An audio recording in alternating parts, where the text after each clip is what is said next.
चलिए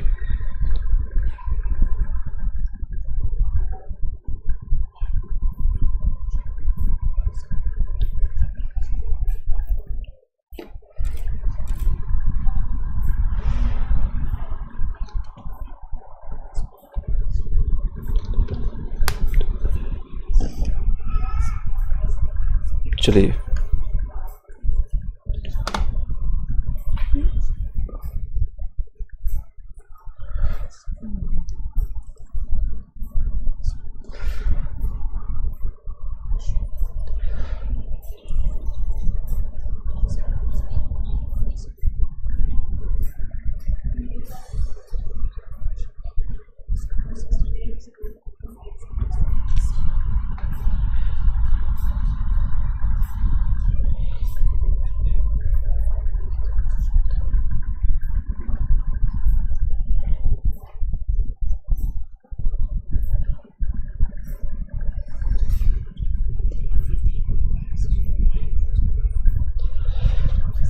चलिए I hope कि वॉइस क्लियर जा रहा होगा। एक बार बता दीजिएगा यस नो में भी, एक बार चेक कर लेते हैं फिर आगे कंटिन्यू करते हैं। अदरवाइज हम रिकॉर्डेड फॉर्मेट में हम सारे चीज दे देंगे। चलिए आई होप कि वॉइस क्लियर जा रहा है। यस चलिए वॉइस क्लियर जा रहा है। बीच बीच में अगर कोई दिक्कत आती है तो कमेंट बॉक्स में आप कमेंट कर दीजिएगा। मैं कमेंट आपका सभी लोग का देख रहा हूँ ताकि हम उस पर आगे रिस्पॉन्स कर सकें। चलिए इंपॉर्टेंट हम आप लोग को बता रहे थे ये सारी चीज़ें। जो लोग भी फर्स्ट टाइम आए वीडियो को लाइक करके शेयर कर दीजिएगा। प्लेलिस्ट आप जाकर ज्वाइन कर लीजिए ताकि मैक्सिमम लोग वहाँ से कनेक्ट हो सके। चलिए यहाँ पर हम देखते हैं कुछ इंपॉर्टेंट आपका जो सीजीएल के लिए फॉर्म है 14 अक्टूबर तक आप फॉर्म भर सकते हैं। इसका रात तक उसका क्लोजिंग पेमेंट का भी है और 16 तक इसको ऑनलाइन को लास्ट पेमेंट कर सकते हैं। सिमिलरली जो स्टेट का फॉर्म है स्टैंडर्ड किया गया है 5 अक्टूबर तक आप इसको फॉर्म भर सकते हैं। नेक्स्ट बातें करें रजिस्ट्रेशन कैसे करना है, क्या मैंने आपको बताया है, इसको आप उसको जाकर के देख सकते हैं, उसको कंटिन्यू कर सकते हैं। कोई दिक्कत है कोई संशय है तो आप पूछ सकते हैं। चलिए नेक्स्ट है इंपॉर्टेंट एनटीपीसी के लिए। एनटीपीसी के लिए ग्रेजुएट और नॉन ग्रेजुएट यानी कि 12th पास और ग्रेजुएशन पास दोनों लोगों का वैकेंसी आ चुका है। उसके लिए आप फॉर्म एलिजिबल हैं। अगर आपका एज लिमिट है इसमें चेंज किया जाएगा। इस बार एज लिमिट का चेंज किया जाएगा। तो ये किस तरह से चेंज होगा इसको हम जानते हैं। एक बार हम कंटिन्यू करते हैं।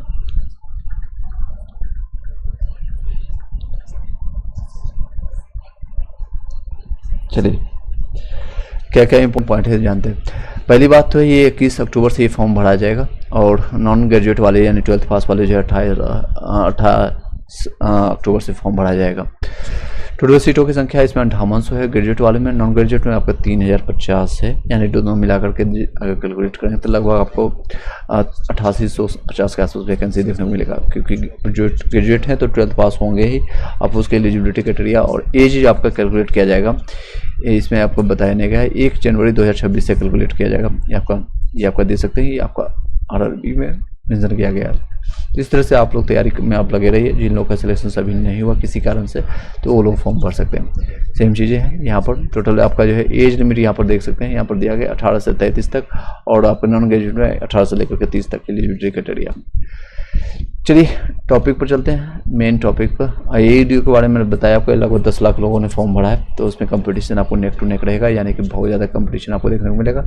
और बैकअप चैनल के बारे में आपको बताया कि आपका @BPSC GKGS को आप जाकर सब्सक्राइब कर लीजिए।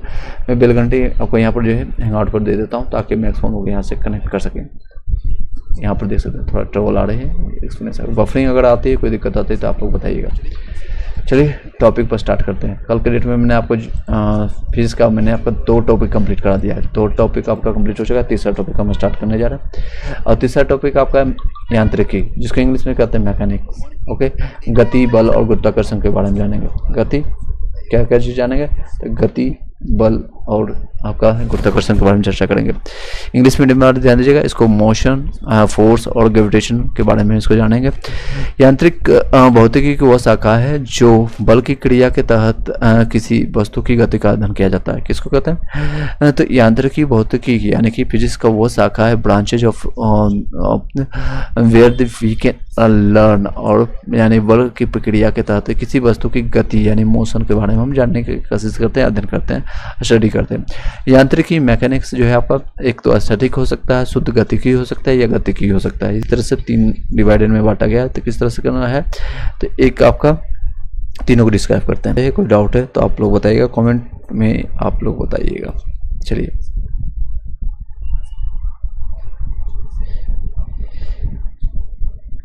चलिए देख सकते हैं स्टैटिक किसको कहते हैं, स्टैटिक जिसको कहें इंग्लिश में देख सकते हैं। विराम की स्थिति में गति का अध्ययन करना है, विराम की स्थिति में गति का अध्ययन करना। शुद्ध गति की, गति के कारण पर विचार किए बिना गति का अध्ययन करना है, यानी गति के क्या कारण है उसके बिना जाने उसका गति का अध्ययन करना। एक गतिकी क्या होता है, गति के कारण को ध्यान में रखते हुए गति का अध्ययन करना। तो तीनों पॉइंट जानेंगे। गति यानी मोशन, मोशन के बारे में जानते हैं। मोशन जो होता है, यदि कोई वस्तु किसी अन्य वस्तु के सापेक्ष समय परिवर्तन के साथ अपनी स्थिति में परिवर्तन करता है, इसे जो है वस्तु की गति कहा जाता है। किसी को कहता है, इसे वस्तु का गति कहा जाता है। गति के प्रकार होते हैं सरल रेखीय गति, जब कोई वस्तु सीधी रेखा में चलती है तो इसे सरल रेखीय गति कहते हैं। कंपनीय गति, किसी वस्तु के किसी निश्चित बिंदु के इधर उधर गति करने को कंपनीय गति कहते हैं। इधर उधर गति करने वाले को क्या कहते हैं, कंपनीय गति कहते हैं। वृत्तीय गति यानी सर्कुलर मोशन किसी को, जब किसी वस्तु के किसी वृत्ताकार मार्ग पर गति करता है तो उसे वृत्तीय गति कहते हैं। यदि एक समान चाल से एक गति करती है तो उसकी गति को एक समान वृत्तीय गति यानी कि यूनिफॉर्म सर्कुलर मोशन कहते हैं। उसको क्या कहते हैं, यूनिफॉर्म सर्कुलर मोशन उसका नाम दिया जाता है, यूनिफॉर्म सर्कुलर मोशन के नाम से जाना जाता है। आई होप कि सभी लोग को वॉइस क्लियर जा रहा होगा। कोई दिक्कत आ रही है तो बताइएगा, स्ट्रीमिंग में और नेट में अगर वाईफाई में कोई आ रही है तो फिर बताइएगा।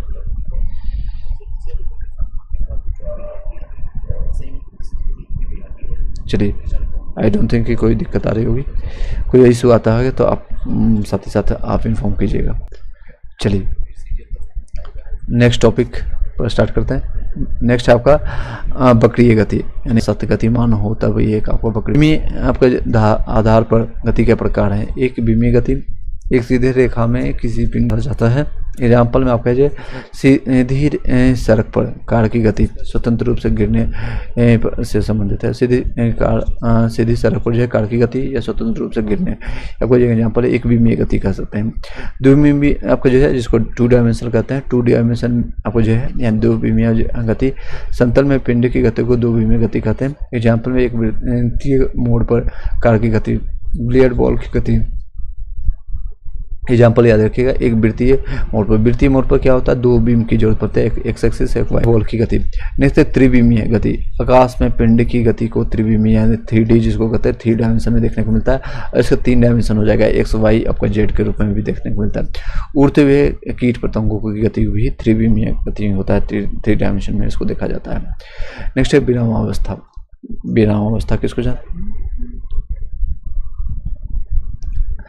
विरामावस्था किसको कहते हैं, यदि कोई वस्तु किसी अन्य वस्तु के सापेक्ष समय परिवर्तन के साथ अपनी स्थिति में परिवर्तन नहीं करता है तो उसे वस्तु को विरामावस्था कहा जाता है। यदि वस्तु विरामावस्था से चलती है तो प्रारंभिक आपको वेग जो है u बराबर 0 होता है। क्या होता है, प्रारंभिक वेग होता है।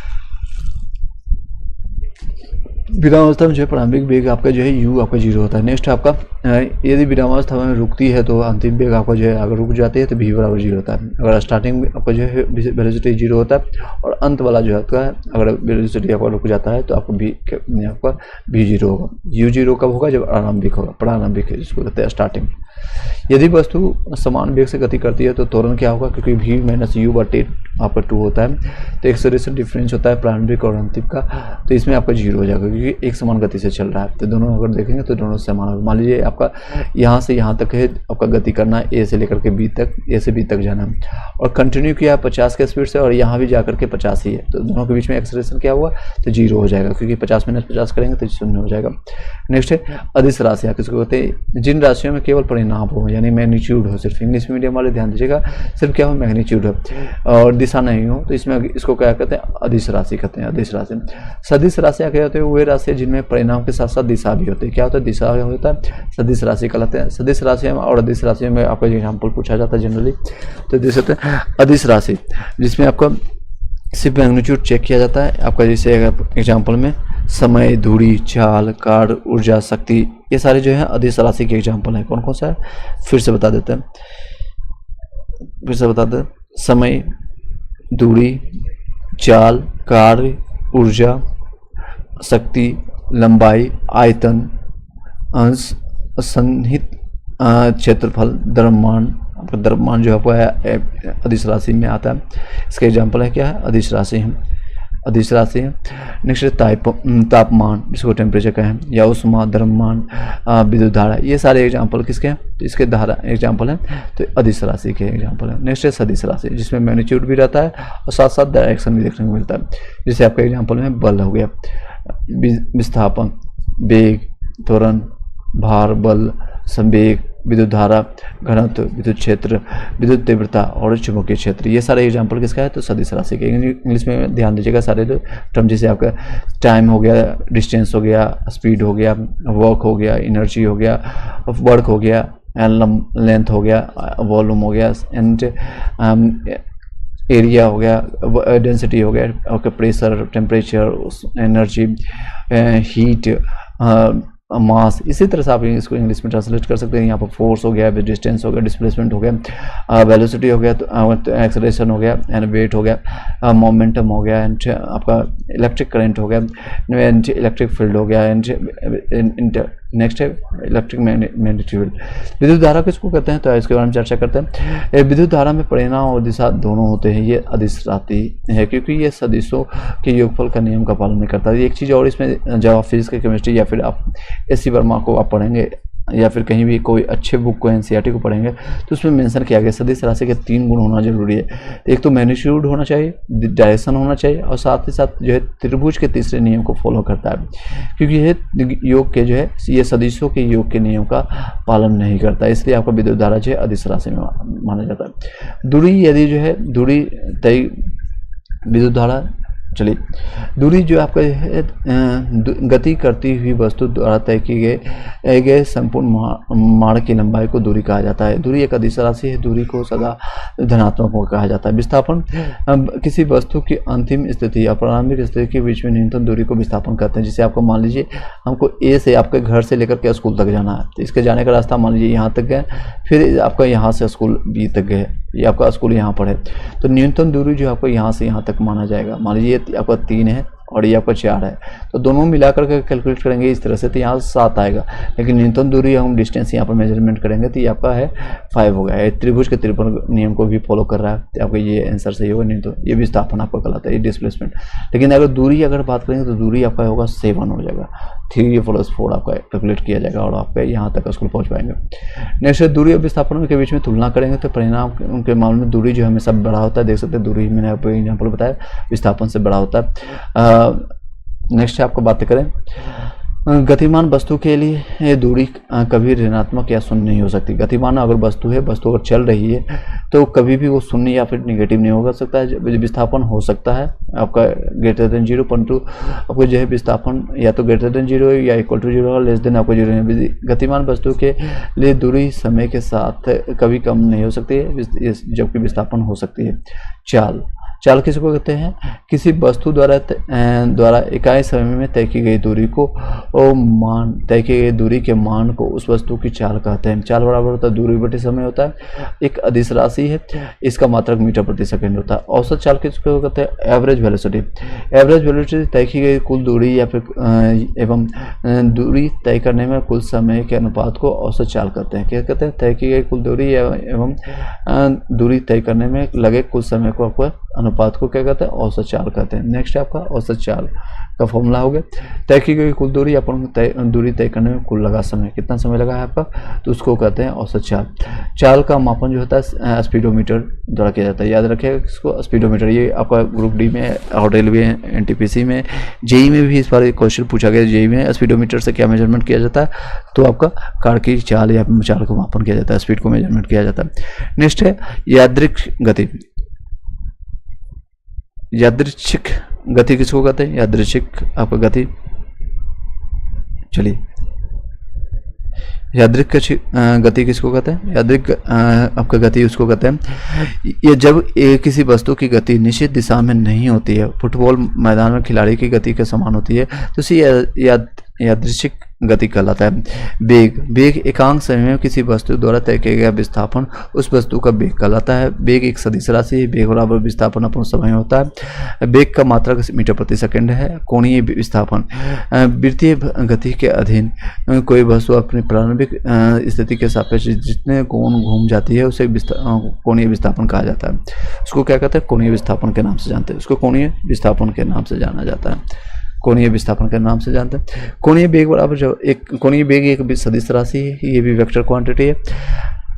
कोणीय वेग आपको जानते हैं, वृत्तीय मार्ग पर गति करते हुए कण के कोणीय विस्थापन के में परिवर्तन की दर को कण को कोणीय वेग कहते हैं।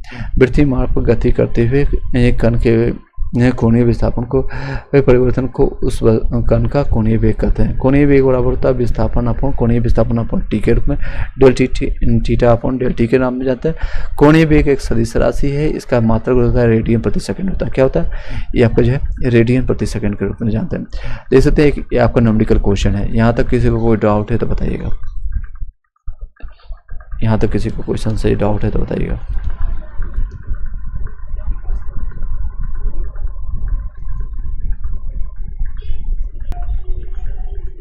चलिए जानते हैं, एक न्यूमेरिकल क्वेश्चन है, इसको साथ ही साथ हम प्रैक्टिस करते हैं, आप लोग को बताते हैं। रमेश नाम का एक कोई है जो कि 180 मीटर के एक मैदान पर दौड़ता है। कितना है, तो 180 मीटर के मैदान पर दौड़ता है। वह एक सीधे राह तक आपको 360 मीटर को 2 मिनट में तय करती है, यानी 1 मिनट में कितना 180 मीटर वो ट्रेवल करता है। तो रमेश की औसत चाल और औसत वेग का पता कीजिए। तो देख सकते हैं इसका एग्जाम्पल देखते हैं, इसका सॉल्यूशन। रमेश 2 मिनट में आपका इतना डिस्टेंस ट्रेवल करता है, तो 2 मिनट में आपका जो है कितना विस्थापन होता है, विस्थापन आपका 0 होगा क्योंकि वापस वहीं पर आ जाता है। औसत चाल बराबर होता है कुल दूरी अपन कुल समय, तो कुल दूरी आपका 360 है और मिनट इसको लगा 2 मिनट, तो इसका निकल के आ जाएगा। इसको मिनट निकालेंगे, मिनट से डिवाइडेड करेंगे तो आपको 60 से मल्टीप्लाई कर देंगे, तो ये आपका आ जाएगा 120 या फिर 0 कैंसिल कर दीजिए, आपको 6 दूनी 12, 12 से इसको 3 बार में काटेंगे तो 3 मीटर प्रति सेकंड आ जाएगा। औसत अगर वेग की बात करें, एवरेज वेलोसिटी जिसको कहते हैं, कुल विस्थापन अपन कुल समय, कुल विस्थापन आपका जो है विस्थापन हुआ ही नहीं, 0 है क्योंकि विस्थापन आपको 2 मिनट में वापस आ जाता है अपना। रमेश 100 मीटर के दौर पर आपका दौड़ता है, सीधी रास्ते के साथ एक छोर से दूसरे छोर पर जो है इतना मीटर में तय करती है। रमेश की औसत चाल औसत वेग आपका 0 हो जाएगा, ठीक है। औसत चाल रहेगा, औसत आपका जो है चाल आपका कितना है, 3 मीटर प्रति सेकंड से आपका दौड़ रहा है, बस उसकी वेलोसिटी आपका कम है, यानी औसत जो है आपका जो एवरेज वेलोसिटी 0 होगा। त्वरण के बारे में बहुत सारे क्वेश्चन आते हैं, तो इसको जानते हैं। त्वरण यानी इसको इंग्लिश में कहते हैं एक्सेलरेशन। क्या कहते हैं इसको इंग्लिश में, एक्सेलरेशन कहते हैं, एक्सेलरेशन के नाम से जानते हैं, याद रखिएगा। क्या कहते हैं, स्मॉल ए से डिनोट करते हैं, तो याद रखिएगा। वेग में परिवर्तन की दर को आपको त्वरण कहते हैं। वेग में परिवर्तन rate of change of velocity is called acceleration कहा जाता है, इंग्लिश मीडियम वाले ध्यान देगा। त्वरण बराबर होता है वेग में परिवर्तन अपन समय के नाम से जानते हैं, v माइनस u अपन t के नाम से जानते हैं। वेग में दिशा में धनात्मक जो है त्वरण जो है धनात्मक, वेग में विपरीत दिशा में जो है इसको ऋणात्मक होता है। अगर वेग की दिशा जो है पॉजिटिव में जाता है, मान लीजिए वेलोसिटी इस दिशा में जा रहा है सिर्फ, और अगर आपका नेगेटिव डायरेक्शन में जा रहा है तो आपका त्वरण जो है नेगेटिव में, इसमें आपका ए जो होता है पॉजिटिव में आ जाएगा, इसमें आपका नेगेटिव में आपका ए आ जाएगा। त्वरण जो है सदिश राशि है क्योंकि इसमें मैग्नीट्यूड भी होता है, डायरेक्शन भी होता है, इसलिए और त्रिभुज के आपका ट्रिपल नियम को भी फॉलो करता है।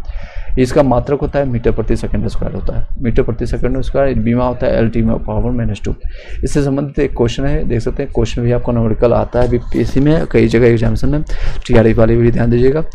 एक बस है जो 5 सेकंड में जो है अपनी चाल 80 मीटर प्रति सेकंड से घटा करके क्या करता है 60 मीटर प्रति सेकंड कर देता है, यानी 20 से जो है 20 मीटर प्रति सेकंड अपना स्पीड घटा देता है 5 सेकंड में। तो बस का त्वरण क्या होता है, बस का त्वरण इसमें देख सकते हैं, ये आपका आ जाएगा 80 माइनस वेग में परिवर्तन बटन कितना किया तो 80 से 60 किया, तो दोनों का डिफरेंस निकाल देंगे तो ये आपका 20 आ जाएगा। कितने सेकंड में किया तो 5 सेकंड में किया, तो डिवाइडेड बाय 5 करेंगे तो आपका आ जाएगा आंसर 5 मीटर प्रति सेकंड आ जाएगा, सॉरी 4 मीटर प्रति सेकंड, 4 पर 6 20, इसको कैलकुलेट कर देंगे तो 4 मीटर प्रति सेकंड स्क्वायर। गति के समीकरण, इससे संबंधित क्वेश्चन आता है, भर के क्वेश्चन आता है आपको। v बराबर u प्लस ए टी, ये फर्स्ट आपका इक्वेशन है। सेकंड है s बराबर u2 plus half a t square, और थर्ड आपका होता है v square is equal to u square plus 2s। तो ये तीनों याद रखिएगा, नोट कर लीजिए अपने अपने नोटबुक में।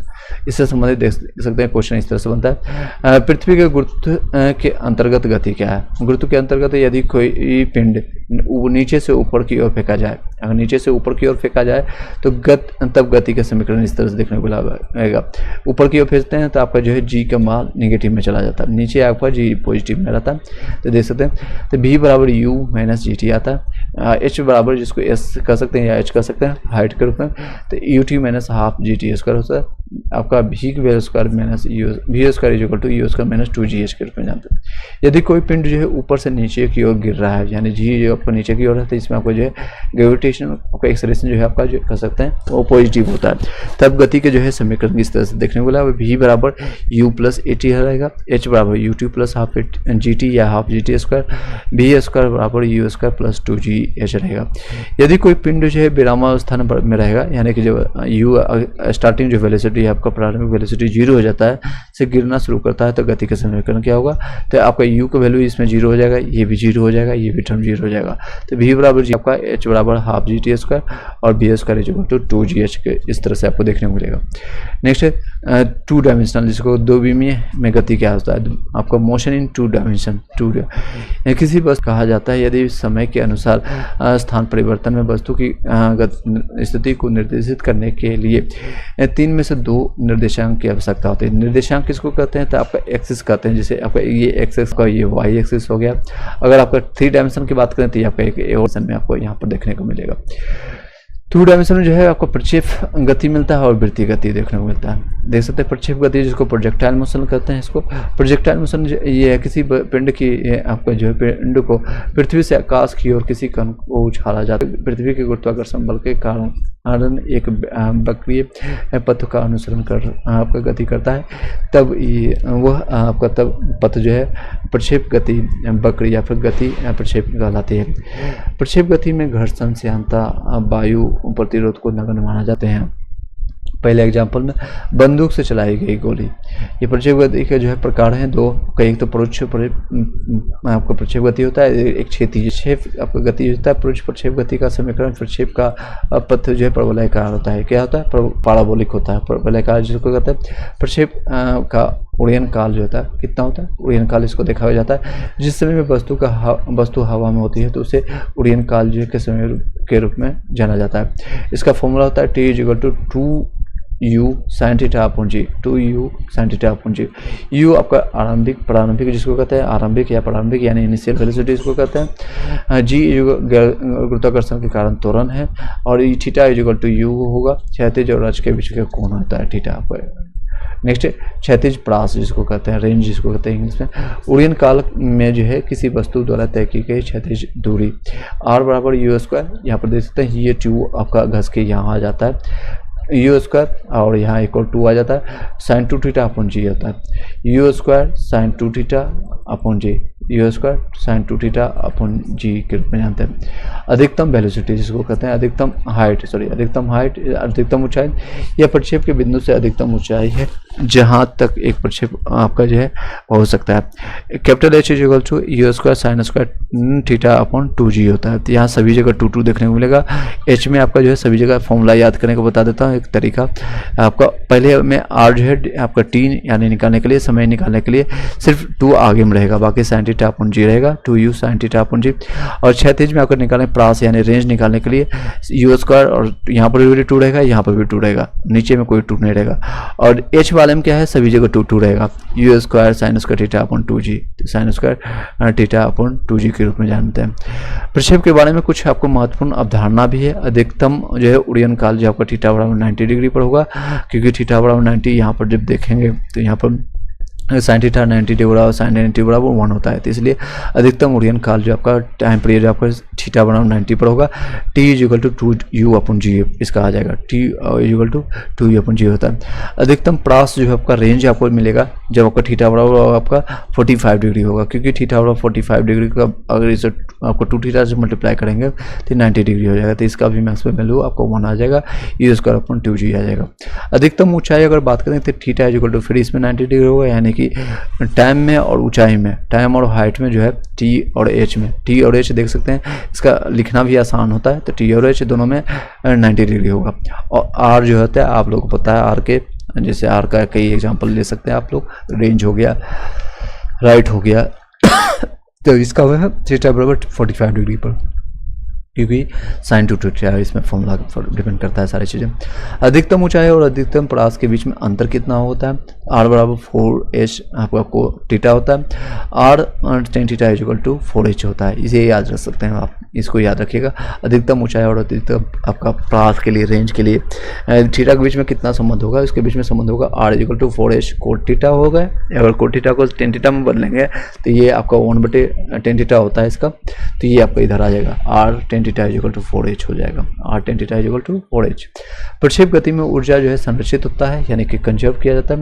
r h t द्रव्यमान पर निर्भर नहीं करता है, इसमें कोई भी मास देख सकते हैं, कहीं भी मास दिया है, m दिया है, नहीं दिया है, तो इसमें द्रव्यमान पर निर्भर नहीं करता है। क्वेश्चन भी आ चुका है कि r h t में जो है द्रव्यमान पर निर्भर करता है कि नहीं करता है, तो नहीं करता है। नेक्स्ट है इससे संबंधित एक न्यूमेरिकल क्वेश्चन है, 200 ग्राम द्रव्यमान की एक गेंद प्रारंभिक जो है वेग जो है यानी u दिया हुआ 10 मीटर प्रति सेकंड के साथ आपका 30 डिग्री के x अक्ष के साथ प्रक्षेपित किया जाता है, तो गणना करना है, उसका प्रास निकालना है यानी रेंज निकालना है, और हाइट निकालना है यानी h निकालना है, t निकालना है। तो पहले क्या दिया है उसको लिख लीजिए, m का वैल्यू दिया है, इसका कोई यूज नहीं है, और इसका u का वैल्यू दिया है, और आपका बाकी जी को सभी लोगों को पता है, थीटा का वैल्यू दिया है 30 डिग्री, इसी से निकाल लीजिए, यहाँ देख सकते हैं निकाला गया। प्रास बराबर आपको मैंने बताया आपको फॉर्मूला, सबसे पहले आपका टी u साइन थीटा अपन 0 होता है, इसका थीटा का वैल्यू रख दीजिए 30 डिग्री, u का वैल्यू दिया है 10, तो यहाँ 2 इंटू 10 इंटू साइन 30 डिग्री का वैल्यू होता है 1/2, तो यहाँ 2 यहाँ कैंसिल हो गया, यहाँ 10 कैंसिल हो जाएगा, सिर्फ 1 सेकेंड आ जाएगा। उसके बाद मैंने बताया आपको h निकालने के लिए, सॉरी उसके बाद आप प्रास निकालने के लिए, यहाँ पर सिर्फ एक जगह 2 है, अब यहाँ पर 2 जगह 2 मिलेगा।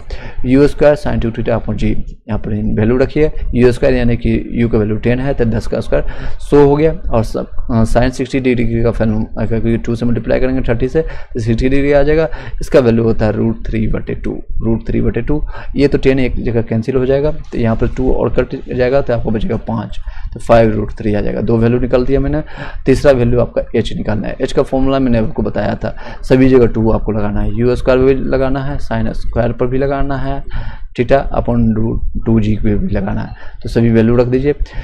g का वैल्यू यहाँ पर 10 लेना है, बाकी यहाँ पर देख सकते हैं 10 इंटू 2 और 10 स्क्वायर लेना है, 10 यहाँ पर कैंसिल हो गया, साइन स्क्वायर थीटा आपका डिवाइडेड बाई स्क्वायर है, तो साइन 30 डिग्री का वैल्यू कितना होता है 1/2 होता है, तो 1/2 का स्क्वायर करेंगे तो 1/4 आ जाएगा, और ये बाकी इसके वैल्यू जो कट सकता है काट दीजिए, टोटल आ जाएगा 5/4 मीटर पर आ जाएगा। प्रक्षेप गति यानी जिसको कहते हैं क्षैतिज प्रक्षेप गति, या क्षैतिज प्रक्षेप गति का पथ जो होता है वस्तु द्वारा अनुसरण किया जाने वाला पथ जो है आपका पथ जो है आपका परवलयाकार होता है। क्या होता है पाराबोलिक, जिसको कहते हैं परवलयाकार। जब हम वस्तु को मैक्सिमम 45 डिग्री पर भेजते हैं तो इस तरह से आपको पाथ को फॉलो किया जाता है, इस तरह से आपको, तो ये इसको कहते हैं पाराबोलिक या फिर परवलयाकार के रूप में जानते हैं। इसका उड़यन काल जो होगा, उड़यन काल जिसको कहते हैं टाइम पीरियड, जहाँ पर t = 2h/g होता है, 2h/g, h आपको ऊंचाई होता है। क्षैतिज प्रास जो होता है आर इज इक्वल टू होता है u into root under 2h upon g, 2h upon g होता है, जी आपका गुरुत्वीय त्वरण होता है, यू आपका प्रारंभिक वेग होता है। किसी भी क्षण जो वेग आपका जो है v is equal to root under 2 u square plus g square plus t square होता है, u square plus g square plus t square. इसमें देख सकते हैं एक और न्यूमेरिकल दिया गया, तो काफ़ी क्वेश्चन अच्छा दिया गया है इसमें कंटेंट आपको, ताकि आप लोग इस सारी चीज़ों को समझ सकें। यहाँ तक किसी को कोई डाउट है तो बताइएगा। ये टॉपिक बहुत इंपॉर्टेंट है, इससे संबंधित आपका ग्रुप डी में आने वाले जितने भी रेलवे एग्जामिनेशन है सभी जगह देखने को मिलेगा। साथ ही साथ TRE 4 में जो लोग बैठने जा रहे हैं, साइंस अगर आपका सब्जेक्ट है, इवन आपका PRT वाले या फिर 6 to 8 9 से 10th वाले भी इसको देख सकते हैं। चलिए एक न्यूमेरिकल है, इसको देखते हैं। 60 किलोमीटर प्रति घंटा के क्षैतिज वेग से, यानी इसका दिया गया है आपका स्पीड और 490 मीटर की ऊंचाई आपका एच भी दिया है। उड़ान जो है उड़ने वाले हवाई जहाज द्वारा दुश्मन की चौकी पर एक बम गिराया जाता है।